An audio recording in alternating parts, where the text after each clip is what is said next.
ఓం శాంతి. బాబా ఈరోజు మురళిలో దేవతల మహిమను బాగా చేశారు. దేవతలకు అశుద్ధమైనటువంటి ఆహార పానీయాలను పెట్టరు. చాలా శుద్ధంగా, చాలా పవిత్రంగా మడికట్టుకొని మరి దేవతల యొక్క నైవేద్యాన్ని తయారు చేస్తారు. మరి మనం కూడా ఈ శరీరం అనేటువంటి దేవాలయంలో ఆత్మదేవతకు శుద్ధమైన సాత్వికమైన ఆహారాన్ని ఇవ్వాలి అన్నారు. అలాగే దేవతలు సర్వగుణ సంపన్నులుగా ఉంటారు. వారే శ్రేష్టాచారిగా పిలువబడతారు. వందే మాతరం అంటే ఇప్పటి మాతలకు కాదు వందనం, శ్రేష్టాచారి మాతకు వందనం. మరి శ్రేష్టాచారిగా ఉన్నది ఎవరు అంటే దేవీ దేవతలు అంటున్నారు. 16 కళా సంపూర్ణంగా ఉండేటువంటి వారు. వారిలో ఎలాంటి అశుద్ధమైన సంస్కారాలు ఉండవు. చెడు సంస్కారాలు అనేవి కనిపించవు. సంపూర్ణ పావనమైనటువంటి లోకం అది. ఇటువంటి ఎన్నో విషయాలను ఈరోజు మురళిలో వినిపించారు. ఆత్మాభిమాని స్థితిలో ఉండి ఒక్కొక్క మహావాక్యాన్ని ధారణ చేద్దాము. 4th జూలై మురళి ఇది. మధురమైన పిల్లలు, జ్ఞానసాగరుడైన తండ్రి మీకు జ్ఞానం యొక్క 3వ నేత్రాన్ని ఇవ్వడానికి వచ్చారు. దీనితో ఆత్మజ్యోతి వెలుగుతుంది. మధురమైన పిల్లలు, జ్ఞానసాగరుడైన తండ్రే మీకు జ్ఞానం యొక్క 3వ నేత్రాన్ని ఇవ్వడానికి వచ్చారు. దీనితో ఆత్మ యొక్క జ్యోతి వెలుగుతుంది, ఆత్మ ప్రకాశిస్తుంది. 3వ నేత్రం తెరుచుకోవడం అంటే ఏంటి? జ్ఞానం రియలైజేషన్ కలిగించటం. తనెవరు, తన తండ్రి ఎవరు, తన పాత్ర ఏంటి, ఇవన్నీ బాబా ఆత్మకి అర్థం చేయిస్తారు. దానితో మనోనేత్రం తెరుచుకుంటుంది, అర్థమవుతుంది, కనువిప్పు కలుగుతుంది అంటారు కదా. ఏ కనువిప్పు? లోపల మూసుకుపోయినటువంటి 3వ నేత్రం విచ్చుకుంటుంది, తెరుచుకుంటుంది. అందుకే కనువిప్పు అంటారు. అంటే జ్ఞానంతో పరమాత్మ తండ్రి మనకి 3వ నేత్రాన్ని తెరుస్తున్నారు. ప్రశ్న: బాబాను చేసి చేయించేవారు అని ఎందుకు అనడం జరిగింది? వారు ఏం చేస్తారు, ఏం చేయిస్తారు? జవాబు: బాబా అంటారు, నేను పిల్లలైన మీకు మురళిని వినిపించేటువంటి కార్యాన్ని చేస్తాను. మురళిని వినిపిస్తాను, మంత్రమును ఇస్తాను, మిమ్మల్ని యోగ్యంగా తయారు చేస్తాను. ఆ తర్వాత మీ ద్వారా స్వర్గం యొక్క ఉద్ఘాటన చేయిస్తాను. అంటే స్వర్గం యొక్క ప్రారంభోత్సవము మీ ద్వారా చేయిస్తాను. చేసేవి బాబా ముందే చెప్పేశారు. నేను మురళి వినిపిస్తాను, మంత్రం ఇస్తాను, మిమ్మల్ని యోగ్యంగా తయారు చేస్తాను. చేయించేవేంటి? స్వర్గం యొక్క ఓపెనింగ్ సెరమనీ మన ద్వారా బాబా చేయిస్తారు. మీరు సందేశవాహకులై అందరికీ సందేశాన్ని ఇస్తూ ఉంటారు. నేను పిల్లలకు డైరెక్షన్ను ఇస్తాను. ఇదే నా కృప లేక ఆశీర్వాదం వంటిది. బాబా అంటున్నాను, నేను పిల్లలకు మురళిని వినిపించే కార్యాన్ని చేస్తాను, శ్రీమతాన్ని ఇస్తాను, మంత్రముని ఇస్తాను, యోగ్యంగా తయారు చేస్తాను. స్వర్గం యొక్క స్థాపన కార్యం మాత్రం నేను చేయిస్తాను అంటున్నారు. స్వర్గం యొక్క ప్రారంభోత్సవం పిల్లల చేత చేయిస్తారు. అంటే మనం సందేశవాహకులై అందరికీ సందేశాన్ని ఇస్తూ ఉంటాం. బాబా మనకి డైరెక్షన్ని ఇస్తారు. బాబా ఇచ్చే శ్రీమతం, బాబా ఇచ్చే డైరెక్షన్స్, ఇవే బాబా మన పైన చూపించేటువంటి కృప లేక ఆశీర్వాదం వంటివి. పాట: ఎవరొచ్చారు ఈరోజు ఉదయమే నా మనస్సు ద్వారంలోకి? ఓం శాంతి. పిల్లలు పాట విన్నారు. పిల్లలని ఉదయమే మేల్కొల్పడానికి ఎవరొస్తున్నారు? దాని ద్వారా మన జ్ఞానం యొక్క 3వ నేత్రం పూర్తిగా తెరుచుకుంది. జ్ఞానసాగరుడైన పరంపిత పరమాత్ముని ద్వారా మన జ్ఞానం యొక్క 3వ నేత్రం తెరుచుకుంది. తండ్రిని జ్యోతి వెలిగించేవారని కూడా అంటారు, కానీ వారు తండ్రి. ఈ విషయం ఎవరికీ తెలియదు. వారు నా ఆత్మకు తండ్రి అనే విషయం తెలియదు. వారు దీపమని, జ్యోతి అని బ్రహ్మ సమాజం వారు అంటారు. శివుణ్ణి మహాప్రాణ దీపం అంటారు. శివం శివం అంటూ పాటలు కూడా తయారు చేస్తారు. మందిరాలలో ఎప్పుడూ జ్యోతినే వెలిగిస్తారు. ఎందుకంటే వారు పరమాత్మను జ్యోతి స్వరూపంగా భావిస్తారు. అందుకే అక్కడ మందిరాలలో జ్యోతిని వెలిగిస్తూనే ఉంటారు. ఇప్పుడు ఇక్కడ తండ్రేమి అగ్గిపుల్లలతో జ్యోతిని వెలిగించారు. శివబాబా వెలిగించేది ఏ జ్యోతిని? ఆత్మదీపాన్ని. ఈ విషయం పూర్తిగా అతీతమైనది. ఈశ్వరుడు ఇచ్చేటువంటి గతి మరియు వారు చూపించేటువంటి మార్గం, అంటే వారి గతి మతి రెండు అతీతమైనటువంటివి అని అంటూ ఉంటారు. తండ్రి సద్గతిని ఇవ్వడానికే వచ్చి జ్ఞాన యోగాలను నేర్పిస్తారని పిల్లలైన మీరిప్పుడు అర్థం చేసుకుంటారు. నేర్పించేవారైతే తప్పకుండా కావాలి కదా.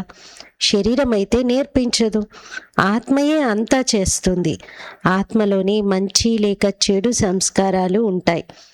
ఈ సమయంలో రావణుడు ప్రవేశించిన కారణంగా మనుషుల సంస్కారాలు కూడా చెడుగా ఉన్నాయి. అంటే 5 వికారాలు ప్రవేశించి ఉన్నాయి. దేవతలలో ఈ 5 వికారాలనేవి ఉండవు. భారత్లో దైవీ స్వరాజ్యం ఉన్నప్పుడు ఈ చెడు సంస్కారాలు ఉండేవి కావు. సర్వగుణ సంపన్నులుగా ఉండేవారు. దేవీ దేవతల సంస్కారాలు ఎంత బాగుండేవి. వాటిని ఇప్పుడు మీరు ధారణ చేస్తున్నారు.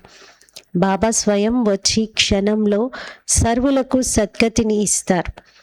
ఇకపోతే గురువులు, సత్పురుషులు మొదలైన వారంతా కూడా భక్తి మార్గంలో ఉన్నవారే. వారు ఒక్కరికి కూడా గతి సద్గతిని ఇవ్వలేరు.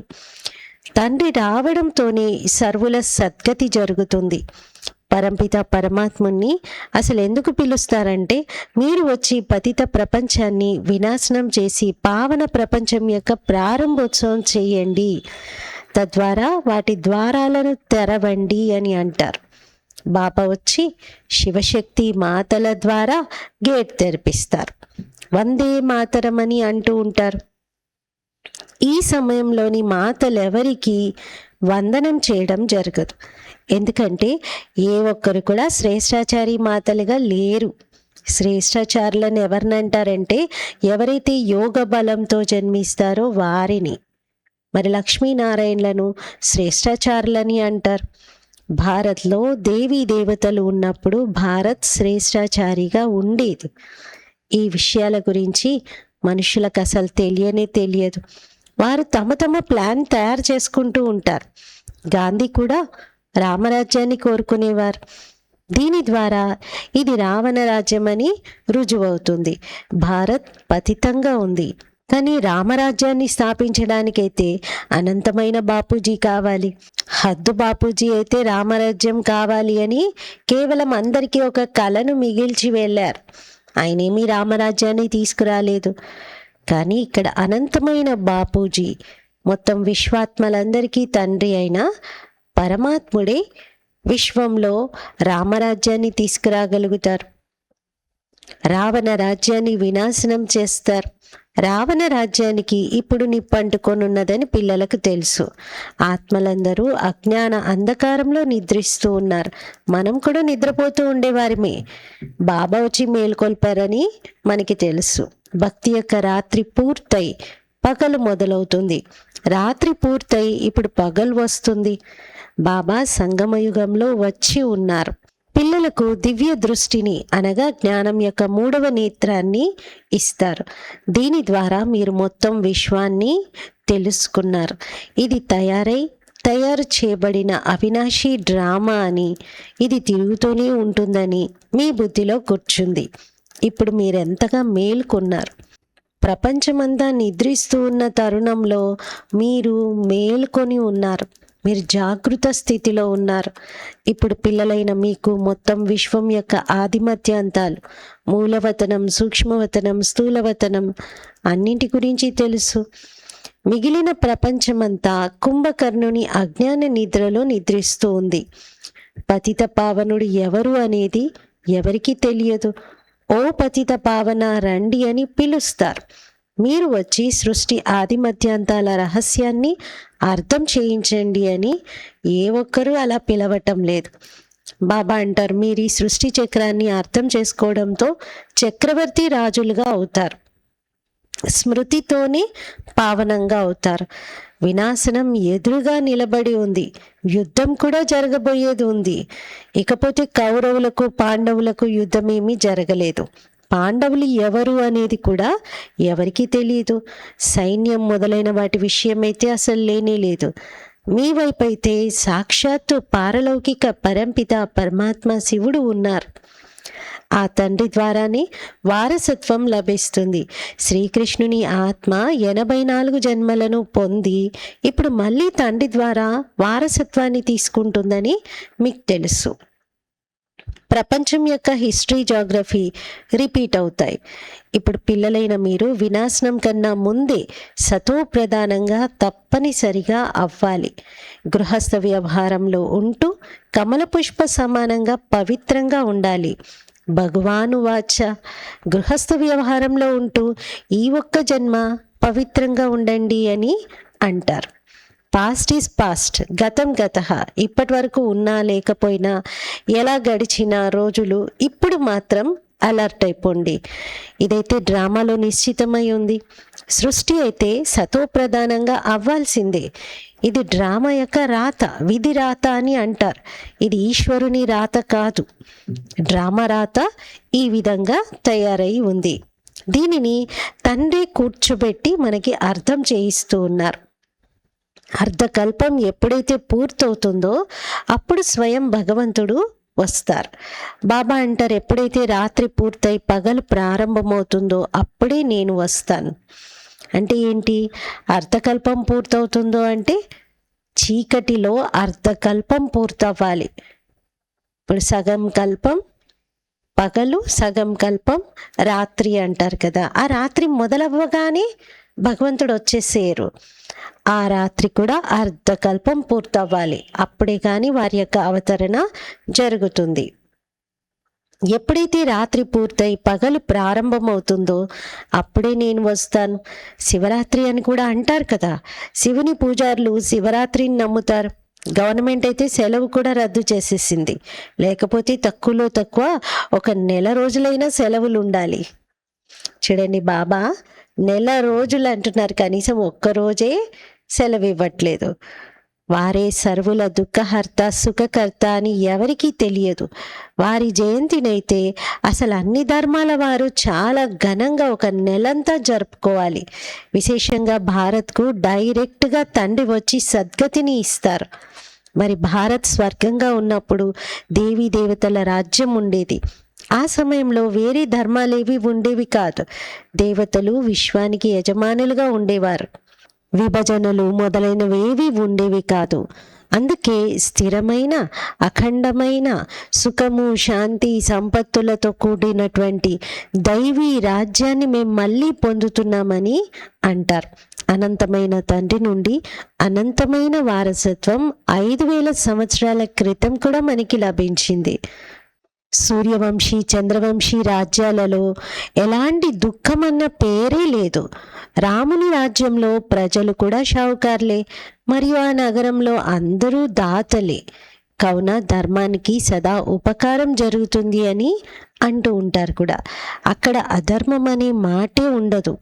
బాబా మీకు బ్రహ్మ మరియు విష్ణువుకు ఉన్నటువంటి పరస్పర సంబంధం ఏమిటి అనేది అర్థం చేయించారు. బ్రహ్మ నాభి నుండి విష్ణువు వెలువడినట్లుగా చూపిస్తారు. ఇదంతా అద్భుతమైన చిత్రాన్ని తయారు చేశారు. తండ్రి అర్థం చేయిస్తున్నారు. ఈ లక్ష్మీనారాయణలే చివరిలో బ్రహ్మ సరస్వతులుగా, జగదంబ జగత్పితలుగా అవుతారు. వీరిరువురు మళ్ళీ విష్ణువుగా అంటే లక్ష్మీనారాయణులుగా అవుతారు. బాబా కూర్చొని అర్థం చేయిస్తున్నారు. మీరు ఏవైతే చిత్రాలు చూస్తూ ఉంటారో అవేవి యథార్థమైనవి కావు. శివుడికి పెద్ద చిత్రాన్ని తయారు చేస్తారు. అది కూడా అయథార్థమైనదే. భక్తి కారణంగా పెద్దదిగా తయారు చేశారు. లేదంటే బిందువుకు పూజ ఎలా చేయగలుగుతారు? అచ్చా, బ్రహ్మ విష్ణు శంకర్ల గురించి కూడా అర్థం చేసుకోలేరు. త్రిమూర్తి బ్రహ్మ అని అంటారు. బ్రహ్మ ద్వారా స్థాపన, విష్ణు ద్వారా పాలన అని కూడా అంటూ ఉంటారు. కానీ బ్రహ్మ అయితే స్థాపన చెయ్యరు. స్వర్గస్థాపన బ్రహ్మ చేస్తారా? బ్రహ్మ చేస్తారా? చేయరు. బ్రహ్మ ద్వారా శివబాబా చేస్తారు. బ్రహ్మ ద్వారా చేయిస్తారు. స్వర్గ స్థాపనను పరంపిత పరమాత్మయే చేస్తారు. వీరి ఆత్మ అయితే పతితంగా ఉంది, వీరిని వ్యక్త బ్రహ్మ అని అంటారు. ఈ ఆత్మయే పావనంగా అవుతుంది మరియు వెళ్ళిపోతుంది. తర్వాత సత్యయుగంలోకి వెళ్ళి నారాయణుడిగా అవుతుంది. కావున ప్రజాపిత బ్రహ్మ తప్పకుండా ఇక్కడే కావాలి కదా, కానీ చిత్రంలో అక్కడ ఉన్నట్లుగా చూపించారు. వాస్తవానికి జ్ఞానం యొక్క ఈ అలంకారాలన్నీ మీవే, అంతే తప్ప అవి విష్ణువుకి వర్తించవు అంటున్నారు. అంటే స్వదర్శనం చేసేది, స్వదర్శన చక్రం తిప్పేది మీరే, జ్ఞాన శంఖాన్ని పూరించేది మీరే, కమలం సమానంగా చుట్టూ వికారీల మధ్యలో ఉంటూ కూడా పవిత్ర జీవితాన్ని గడిపేది మీరే, మాయతో యుద్ధం చేసి విజయం పొందేది కూడా మీరే. అంటే ఈ శంకు చక్ర గద పద్మం ఏవైతే 4 అలంకారాలు విష్ణువుకి చూపించారో వాస్తవానికి జ్ఞానం యొక్క ఈ అలంకారాలు మీవి. నవవిధ భక్తిలో కూడా సాక్షాత్కారాలు జరుగుతాయి. మీరా పేరు కూడా గాయనం చేయబడింది కదా. పురుషులలో నంబర్ 1 భక్తుడు నారదుడు, మాతలలో మీరా గాయనం చేయబడ్డారు. మీరిప్పుడు నారాయణుణ్ణి లేదా లక్ష్మిని వరించేందుకు ఈ జ్ఞానాన్ని వింటున్నారు. మీకే స్వయంవరం జరుగుతుంది. సభలోకి వచ్చి నేను లక్ష్మిని వరించవచ్చా అని అడిగినట్లుగా నారదుని గురించి కూడా కథ చెప్తారు. ఇప్పుడు లక్ష్మిని వరించేందుకు యోగ్యులుగా మీరు అవుతున్నారు. ఇకపోతే అవన్నీ భక్తి మార్గపు కథలు. తండ్రి కూర్చొని వాస్తవిక విషయాలను అర్థం చేయిస్తారు. లక్ష్మి సత్యయుగంలో ఉంటారు.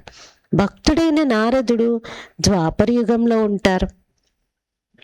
సత్యయుగంలోకి నారదుడు ఎక్కడి నుండి వచ్చారు? రాధాకృష్ణులకే స్వయంవరం తర్వాత లక్ష్మీనారాయణులు అనే పేర్లు పెడతారు. ఈ విషయం కూడా భారతవాసులకు తెలియదు. ఎంతటి అజ్ఞాన అంధకారం ఉంది. తండ్రి కళ్యాణకారి, మిమ్మల్ని కూడా కళ్యాణకారులుగా తయారు చేస్తారు. ఇతరులకు కూడా ఎలా అర్థం చేయించాలని ఇప్పుడు విచారసాగర మంథనం చేయాలి. చిత్రాలు మొదలైనవి ఎలా తయారు చేయబడ్డాయి అనేది ఇప్పుడు తండ్రి అర్థం చేయిస్తున్నారు. గాంధీ నాభి నుండి నెహ్రూ వెలువడినట్లుగా చూపిస్తారు. ఇప్పుడు దేవత అయిన విష్ణువు ఎక్కడా, ఈ మనుషులెక్కడా, పోలికేమైనా బాగుందా? ఈ విషయాలన్నింటి గురించి పిల్లలైన మీరిప్పుడు అర్థం చేసుకుంటారు. నంబర్ వారీగా మీకు సంతోషం కలుగుతుంది. అనంతమైన తండ్రి మనల్ని చదివిస్తున్నారు. ఇది ఎప్పుడు వినలేదు కదా. ఇలా భగవంతుడు స్వయంగా టీచర్ అయి చదివిస్తారు అనేది ఎక్కడైనా రాసి ఉందా? ఎందుకంటే గీతలోనైతే శ్రీకృష్ణ భగవాను వాచ అని రాసేశారు. భగవంతుడు ఎప్పుడు వచ్చారు, ఎప్పుడు వచ్చి గీతను వినిపించారు? దీనికి సంబంధించిన తిథి తారీఖులు ఏమీ లేవు. కల్పమాయుషును లక్షల సంవత్సరాలని చెప్తారు. ఈ విషయాలు ఎవరి బుద్ధిలోకి రావు. ఇప్పుడు తండ్రి కూర్చొని పిల్లలకు అర్థం చేయిస్తారు. బ్రాహ్మణుల వృక్షం వృద్ధి చెందుతూ ఉంటుంది. వృద్ధి చెందుతూ చెందుతూ లెక్కలేనంత మంది అవుతారు. వర్ణాలలో ఎలా చక్రం తిరుగుతాము అనేది పిల్లలైన మీకు తెలుసు. బ్రాహ్మణులైన మన వర్ణము అన్నింటికన్నా ఉన్నతమైనది. మనం భారత్ యొక్క గుప్తమైన సత్యమైన ఆత్మిక సమాజ సేవకులము. పరంపిత పరమాత్మ మన ద్వారా సేవ చేయిస్తున్నారు. మనం ఆత్మిక సేవ చేస్తాము, వారు దైహిక సేవ చేస్తారు. మీరు భారత్కి ఏం సేవ చేస్తున్నారు అని మిమ్మల్ని ఎంతోమంది అడుగుతూ ఉంటారు. మేము ఆత్మిక సేవాదారులము అని చెప్పండి. మా ద్వారా స్వర్గాన్ని ప్రారంభోత్సవం చేయిస్తున్నారని, స్వర్గ స్థాపన కార్యం జరుగుతుందని చెప్పండి. శివబాబా చేసేవారు, చేయించేవారు. ఎవరైతే చేయిస్తున్నారో వారు చేస్తారు కూడా. మురళిని ఎవరు వినిపిస్తారు అంటే వారు కర్మ చేస్తున్నట్లు కదా. మురళిని వినిపించడం, శ్రీమతం ఇవ్వడం, మంత్రం ఇవ్వడం, యోగ్యంగా తయారు చేయడం, పావనంగా చేయటం, ఇవన్నీ డైరెక్ట్గా బాబా చేస్తున్నటువంటివి. మనాభవ అనే మహామంత్రాన్ని కూడా ఇస్తారు. కర్మను నేర్పించారు కదా, తర్వాత ఇతరులకు నేర్పించండి అని మీకు చెప్తారు. అందుకే వారిని చేసేవారు, చేయించేవారు అని అంటారు. పిల్లలైన మీరు కూడా ఇదే శిక్షణను ఇస్తారు. తండ్రిని స్మృతి చేయండి మరియు వారసత్వాన్ని స్మృతి చేయండి అని. ఈ సందేశాన్ని పిల్లలైన మీరు అందరికీ అందించాలి. పిల్లలైన మీరు కూడా ఇదే శిక్షణను ఇస్తారు. తండ్రిని స్మృతి చేయండి మరియు అందరికీ వారసత్వాన్ని కూడా స్మృతి చేయండి అని చెప్తారు. ఈ సందేశాన్ని పిల్లలైన మీరు అందరికీ అందించాలి. అలాగని ఇతరులకు సందేశాన్ని ఇచ్చి స్వయం స్మృతిలో లేకపోతే ఏమవుతుంది? ఇతరులు పురుషార్థం చేసి మీకన్నా ఉన్నతంగా పైకి వెళ్ళిపోతారు, కానీ సందేశాన్ని ఇచ్చిన మీరు ఎక్కడి వారు అక్కడే ఉండిపోతారు. స్మృతి యొక్క పురుషార్థం చేయకపోతే అంత ఉన్నతమైన పదవిని పొందలేరు. రెండోది, స్మృతి యాత్రతో పావనంగా అవుతారు. బాబా బంధనంలో ఉన్న వారి ఉదాహరణని ఇస్తారు. వారు స్మృతిలో ఎక్కువగా ఉంటారు. బాబాను చూడకపోయినా సరే ఉత్తరం రాస్తారు. బాబా, మేము మీ వారిగా అయిపోయాము, మేము పవిత్రంగా తప్పకుండా ఉంటాము. పిల్లలైన మీకు తండ్రి పట్ల ప్రీతి ఉంది కదా. మీ మాలయే తయారు చేయబడింది. విష్ణుమాల మరియు రుద్రాక్షమాలలో పైన జంట పూసలు ఉంటాయి. మాలను చేతిలోకి తీసుకోగానే ముందు పుష్పం మరియు 2 పూసలు చేతికి వస్తాయి. వాటికి నమస్కరిస్తారు. తర్వాత మిగతా మాలంతా ఉంటుంది. మీరు భారత్ను స్వర్గంగా తయారు చేస్తున్నారు కనుక ఈ మాల మీ స్మృతి చిహ్నమే. తండ్రి ఈ గీతా జ్ఞాన యజ్ఞాన్ని రచించారు. ఇందులో ఈ పాత ప్రపంచమంతా స్వాహ అయిపోతుంది. బాబా అత్యంత ప్రియమైన ఫాదర్గా ఉన్నారు. మీకు భవిష్యత్తు 21 జన్మల కోసం సదా సుఖం యొక్క వారసత్వాన్ని ఇస్తారు. ఎవరైతే కల్పక్రితం వారసత్వాన్ని తీసుకున్నారో వారు తప్పకుండా డ్రామా ప్లాన్ అనుసారంగా మళ్ళీ వస్తారు. బాబా అంటారు, పిల్లలు సుఖధామానికి వెళ్ళాలంటే పవిత్రంగా తప్పనిసరి అవ్వాలి. నన్ను స్మృతి చేయండి, కృప చూపించండి లేక సహాయం చేయండి అని అడగకూడదు. నేనైతే అందరికీ సహాయం చేసేందుకే వచ్చాను.